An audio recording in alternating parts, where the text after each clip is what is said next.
అక్క అక్క చిన్నుడా వస్తున్నాను. ఇదిగోరా మజ్జిగ తాగు, ఎండలో పడి వచ్చావు. ఒరే ఎండలో ఎందుకురా అంత కష్టపడుతున్నావు? ఒళ్ళంతా ఓనమైపోతుంది. ఇంట్లో కూర్చోవచ్చుగా. ఏంటి ఇంట్లో కూర్చోవాలా? నువ్వు ఎంతోమందికి చదువు చెప్పి ప్రయోజకులు చేసావు. నేను ఈ మట్టిని నమ్ముకొని నలుగురికి అన్నం పెడుతున్నా. నేను రైతని చెప్పుకోవడానికి నీకు గర్వంగా లేనట్టుంది. ఒరే పిచ్చోడా, నాకు గర్వంగా లేకపోవడం ఏంట్రా? స్కూల్లో పిల్లలకి పాఠాలు చెప్పేటప్పుడు దేశానికి వెన్నెముక రైతే అని ఎన్నోసార్లు చెప్పా. కానీ ఆ వెన్నెముక నా తమ్ముడు అయినప్పుడు నాకు ఎంత గర్వంగా ఉంటుందిరా. నీకు వయసు అయిపోతుంది కదరా. ఈ వయసులో అంత కష్టపడుతున్నావనే నా బాధ.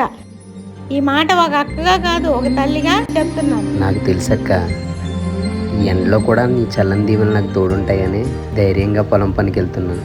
సరే లోపలికి వచ్చి స్నానం చేయి. నీకు ఇష్టమైన ఆవకాయ అన్నం కలిపి పెడతాను. అక్షరాలు నేర్పేది గురువు, అన్నం పెట్టేవాడు దైవం. వీళ్ళిద్దరూ ఒకే ఇంట్లో ఉంటే ఆ ఇల్లే ఒక దేవాలయం.